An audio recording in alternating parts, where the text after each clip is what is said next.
Hola, bienvenidos. El día de hoy desarrollaremos un ejercicio donde usaremos notación tensorial para demostrar una identidad expresada en su forma vectorial. El ejercicio consiste en demostrar esta expresión y para poderla demostrar hay que identificar en notación tensorial algunas de las expresiones que aquí aparecen. Es necesario, por lo tanto, identificar el rotacional, la divergencia, el gradiente y lo que se conoce como el laplaciano vectorial. Como antecedentes, todas estas expresiones las vamos a incluir en su notación tensorial para identificarlas y poderlas reconocer más adelante en el desarrollo de esta demostración. Vamos a iniciar con el vector A, que se puede representar en su base contravariante y con sus componentes covariantes. Otra forma es representar el mismo vector A, pero ahora referido a su base covariante. Quiero recordar aquí que los índices repetidos, superíndice y subíndice, implica una convención de suma de Einstein. Por lo tanto, este vector implica suma, dado que se repiten los índices, y lo mismo con el vector referido a su base covariante. Si definimos la derivada, entonces tenemos la derivada parcial del vector A con respecto a una de sus variables independientes, que la vamos a trabajar en este desarrollo como la derivada covariante. Este símbolo lo reconoceremos como la derivada covariante de la componente covariante del vector A. Del mismo modo, para una segunda derivada del vector, entonces lo que tenemos es la segunda derivada covariante, en este caso de la componente contravariante. Quiero recordar también que el subíndice implica covariante y el superíndice implica un contravariante. Para el gradiente, en este caso el gradiente de una función escalar, pues bueno, se tiene la derivada covariante de la función escalar, y en este caso está referido a su vector base contravariante. En la divergencia, la derivada covariante de la componente contravariante del vector A. El laplaciano, si referimos el laplaciano escalar en este caso en notación tensorial, entonces tenemos la derivada covariante y bueno, aparece aquí también un superíndice dentro de la derivada. Por lo tanto, se repiten índices. Esto implica una suma por el convenio de suma de Einstein. Para el laplaciano vectorial podemos representarlo de esta manera.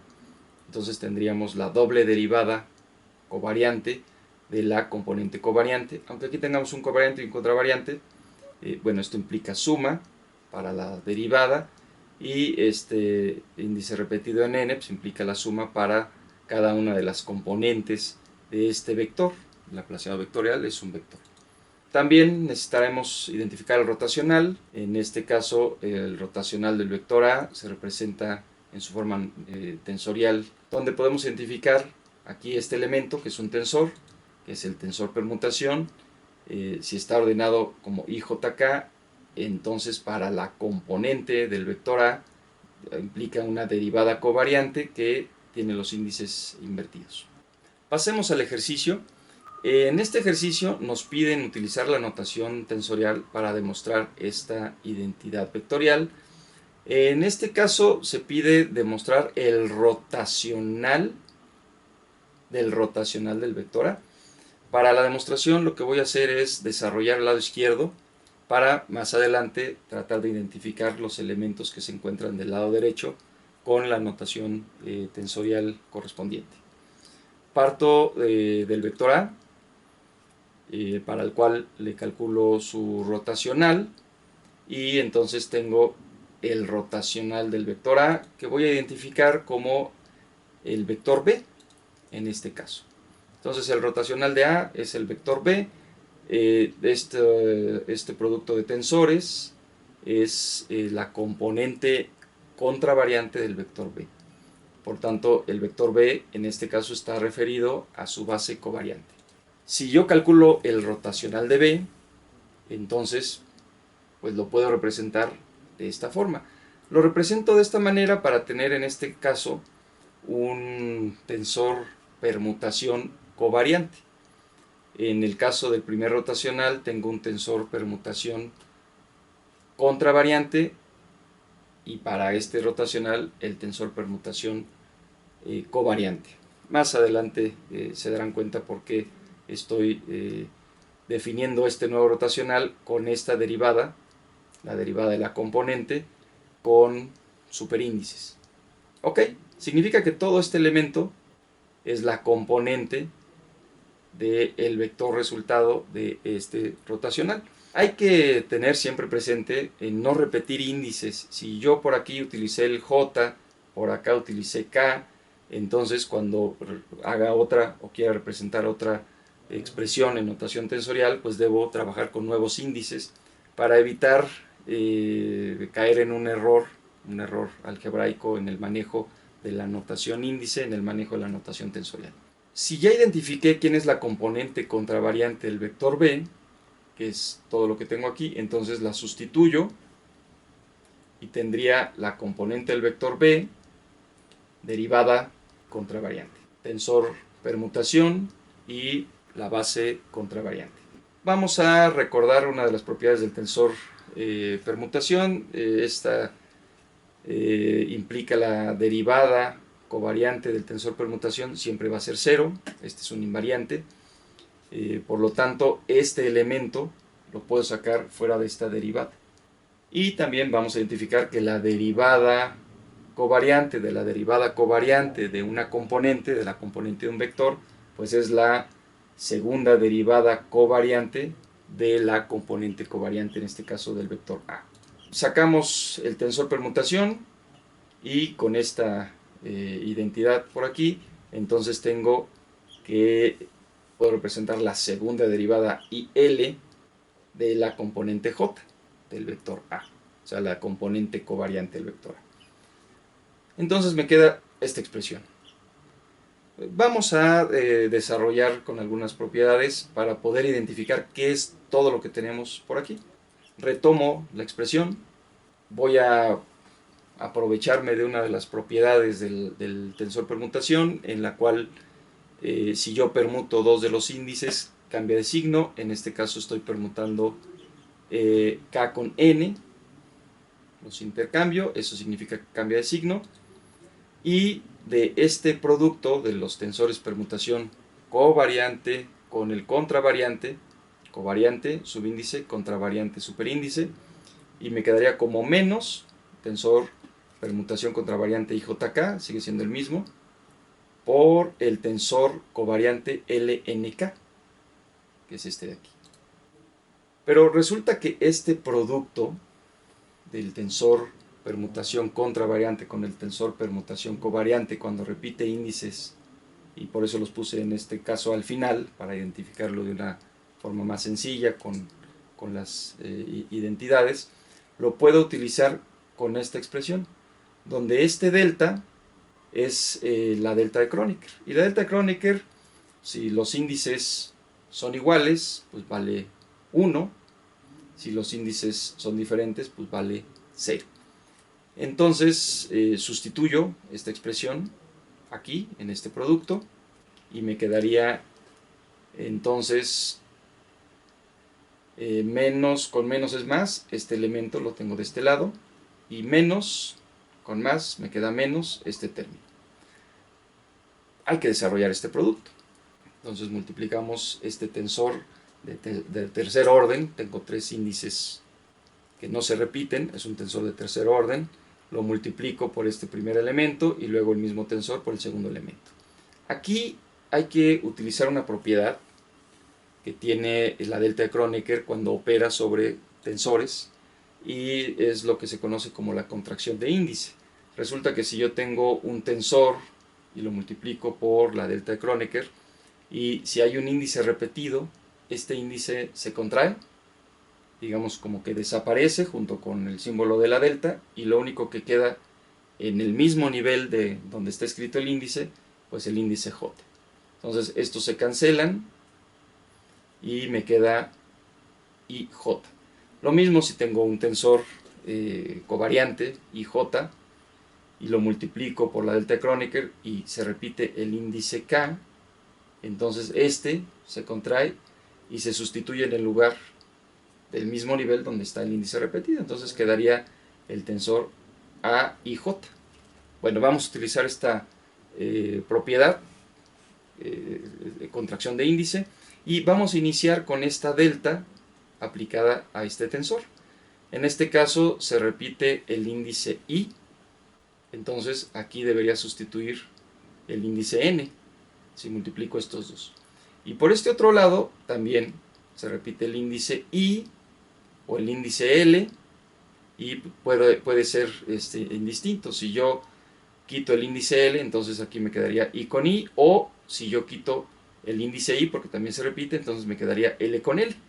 Desarrollo este producto, comenté que se sustituyo con N, desarrollo el producto de estos dos y en este caso tomé L para mantenerlo. Ojo aquí porque esto se repite. Acuérdense que cuando tenemos una derivada y se repiten arriba y abajo, por ahí debe aparecer un laplaciano. Ya más o menos lo estamos ubicando. Bueno, ahora tengo que hacer el producto de esta delta con este término por aquí y lo mismo de este lado. Entonces, lo mismo, contracción de índice, L con L se repite o J con J. En este caso lo que hice fue eliminar J o contraer J y me quedaría entonces L de este lado. Y para este otro término, pues se repite, aquí nada más se repite J, entonces contraigo el índice y me quedaría el índice N, que sería el resultado de estos productos. Tengo esta expresión en notación índice. ¿Cómo reconozco estos términos para poder identificar la identidad de la expresión vectorial? Retomo la última expresión. Nos acordamos de la derivada covariante que sería la segunda derivada covariante de esta componente. Y otra identidad, otra expresión muy reconocida es la derivada covariante de los vectores base. Esos siempre son igual a 0. Reacomodemos aquí un poco, de tal manera que utilizando esta expresión puedo entonces definir la derivada covariante de este término, que resulta de aquí. De aquí ya podemos identificar esta expresión con la ayuda de las antecedentes. Y por este lado lo que estoy haciendo es tomar el vector base y ubicarlo dentro de las derivadas, covariantes. Entonces lo que tenemos aquí ya es el vector A. Vamos a identificar entonces que la divergencia del vector A la tenemos justo aquí, previo a la derivada covariante. Y si nosotros nos acordamos de la definición del gradiente, tenemos la derivada covariante de un elemento. Resulta que este elemento pues, es precisamente la divergencia, y es lo que está aquí. La divergencia gradiente en la dirección de los vectores base contravariantes. Eso significa que este primer elemento sería el gradiente de la divergencia menos, vamos a acordarnos un poco de lo que es el laplaciano, y el laplaciano sería la divergencia de un gradiente de una función escalar, y si reacomodamos un poco con las definiciones que tenemos, este es el gradiente y este sería para el cálculo de la divergencia. En todo caso, tendríamos la segunda derivada covariante de una función que está aquí, y es justo lo que tenemos de este lado, solo que en lugar de una función escalar lo que tenemos es un vector. Luego entonces podemos escribir este término como el laplaciano vectorial del vector A. Y con esto terminamos la demostración.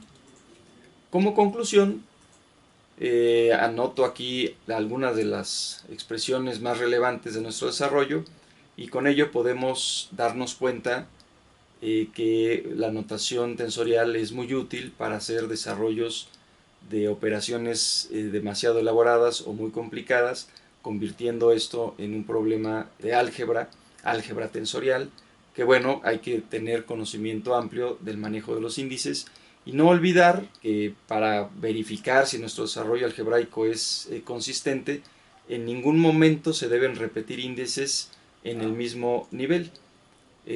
No tenemos en este término índices repetidos, pero sí debe haber o puede haber índices repetidos, superíndices con subíndices, pero nunca índices repetidos como subíndices, ni tampoco índices repetidos como superíndices. Por el momento es todo, nos vemos el próximo video. Otra forma es con referido el vector A. Otra forma es... Aquí quiero recordar que los índices repetidos, superíndice y subíndice, implican el convenio y vamos a esperarnos ahora porque está se compran colchones y demás.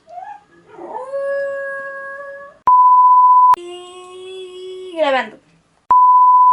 Aquí ya podemos identificar esta expresión con de aquí ya podemos identificar esta expresión. Si tenemos el laplaciano es